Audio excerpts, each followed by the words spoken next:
শুভ সন্ধ্যা বন্ধুরা। আজ আমি আর একটা রেসিপি নিয়ে আসছি।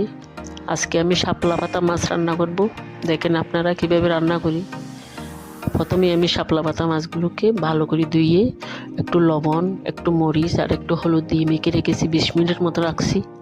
এরপরে একটা কড়াইতে পরিমাণ মতো তেল দিয়ে মাছগুলোকে আমি হালকা ভেজে নেব, সবগুলো মাছকে। দেখেন আপনারা কিভাবে রান্না করতেছি।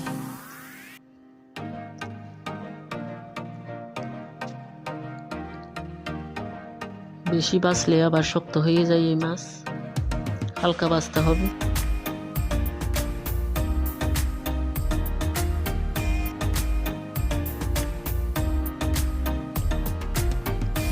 ওই তেলে আমি সবজিগুলোকে ভেজে নেব।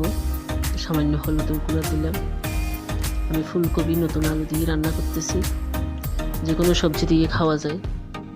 এই মাছ খুব স্বাদ। আর একটা করে ইয়াতে আমি পরিমাণ মতো তেল দিলাম।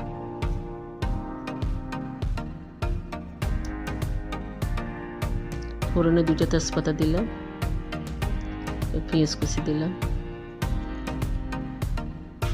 এগুলোকে আমি বাদামি করে ভেজে নেব।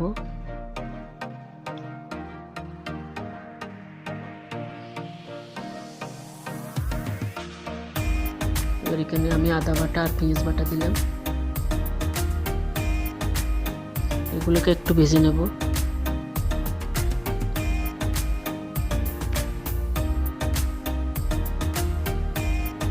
এরপরে সব মশলাগুলো দিয়ে ভালো করে কষে নেব। একটু জল দিলাম।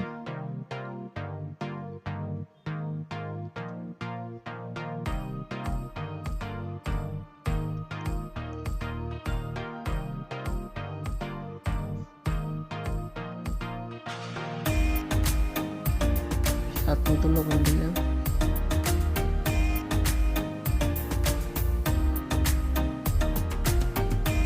সবজিগুলো দিয়ে আর একটু ভেজে নেব।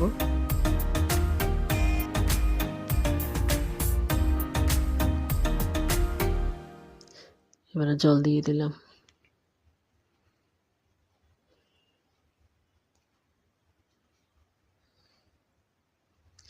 এবার মাছগুলোকে সুন্দর করে বসাই দিচ্ছি। দেখেন